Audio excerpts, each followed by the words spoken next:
In the Path Forward tonight, a Nashville musician tells Fox 17 News he just wants the unemployment money that he's been paying into for years. After COVID-19 put a halt to all live performances, many artists' only hope to make ends meet has been to collect benefits. So tonight, Fox 17 is pressing the state for answers. Why is it so difficult for hardworking Tennesseans to get the payments they deserve? Ask any Nashville musician and they'll tell you being a live performer is a labor of love, fulfilling work that's never been easy. But the coronavirus pandemic hit their industry especially hard. I've done almost no work from March of 2020 until now. And it's not looking any better for the foreseeable future until, there's more vaccine distribution. Yep, French horn player Joey Demko hasn't had but a few gigs in a year. He got a job part-time for the census going door-to-door to homes that did not self-respond. But when that ended in December, the system that's supposed to help people down on their luck wasn't there. After certifying every week, Demko says he hasn't been paid for unemployment by the state or federal government in 5 weeks, and it's not for a lack of effort. I've never gotten anyone in the chat. I've waited up to 9 hours in the chat to go from, number 207 in line to number 2, only to be booted off after 9 hours of waiting. So I've never gotten anyone in the chat. Eventually, if you call enough times, you can get somebody. I usually do the tactic of I have my cell phone in one hand and my landline in the other hand, and I just keep dialing constantly. When it hangs up, I dial back on one phone. He's been told 6 different things by various state agents as to why his claim hasn't been approved. So Fox 17 News reached out on his behalf to the Tennessee Department of Labor and Workforce Development, only to be told his claim is active. As to why it's taking so long to get through, they responded, quote, "We are receiving an average of 42,000 calls per day. So many times there is an extended wait to speak to an agent." All I want is the benefit that I'm entitled to. I mean, as I work for all those years paying into the system. All I want is for the benefits that I paid for all those years to be there when I need them. Yeah, and who can blame him for that? Well, Demko may have some resolution in his claim on Tuesday. That is when he's supposed to find out if the 5 weeks he already certified for will be able to be moved into a new claim, and hopefully then he'll finally get paid for everything without having to recertify.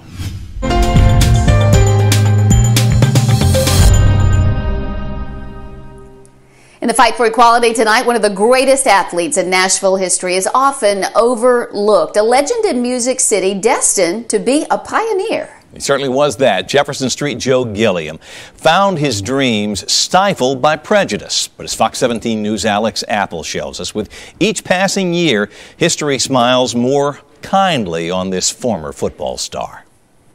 Before there could be a Patrick Mahomes, there was a Joe Gilliam.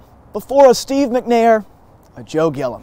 The man who signed this copy of his Sports Illustrated for a young Alex Apple could have been football's Jackie Robinson, if only we'd let him. To learn the story of Joe Gilliam Jr., we went to a man who lived through the glory of the Gilliam years. It's good days, great days. And a man who chronicled the rest of the story for years as a writer, Dwight Lewis. Jefferson Street Joe Gilliam. In the late 60s and early 70s, Nashville's own Joe Gilliam was as good as it got at quarterback. I had a cannon for an arm. He was a legend. A graduate of Pearl High School, Gilliam went to college down the street at Tennessee State, where Lewis was also a student. And legendary coach John Merritt patrolled the sidelines. He told me once that Joey was the best passer that he had ever seen in football. He said Joey was like a baseball pitcher. He could throw it on the corner. He could throw it outside. After 2 national championships and a 39-3 record, Gilliam was drafted by the Pittsburgh Steelers. He beat Terry Bradshaw out for a period of time. That's right, and he should have kept the job. But playing quarterback in the 70s as a black man came with its roadblocks. Back then, if you were a quarterback, they wanted to move you to receiver or defensive back. Maurice Fitzgerald was just a few years behind Gilliam at TSU. When he got a chance to play at Pittsburgh, it just elevated everybody. It elevated everybody as far as knowing the potential, what we could do on a big stage. If only we'd let him, we might have known him more as a pioneer. We marched from down here in front of the gym all the way up to 21st and Jefferson, singing So Hard to Be the Tiger. You know, those were the days. Nowadays, a talent like Joe Gillum would have attracted the eye of coaches from all across the country. Shoot, he'd have probably ended up playing for Alabama. But back then, Alabama and Tennessee weren't recruiting a black athlete like Joe Gillum. Things were still mostly segregated.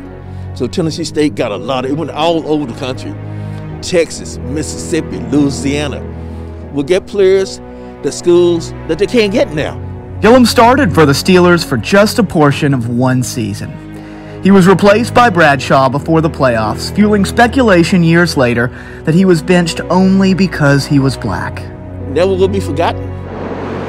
Gillum died 4 days before his 50th birthday, a drug overdose. He'd be 70 today. His death is Nashville's loss, TSU's loss, and history's loss because he was a pioneer. A good guy, a stand-up guy, a guy that had a lot to offer. You remember those good times. You remember those, and you just say, I wish he was still here. In so many ways, Gillum is still here. Just look in the faces of those that we now idolize on Sundays. In each, you can see a little Jefferson Street Joe.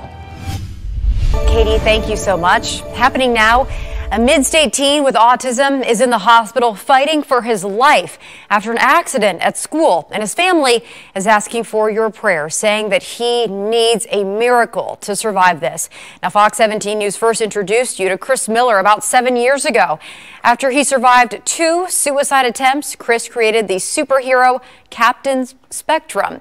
It's a comic book character that promoted kindness and fought off bullies. Now, at 19 years old and in tech school, Chris has a new fight. His mom says last week he fell at school and fractured his skull.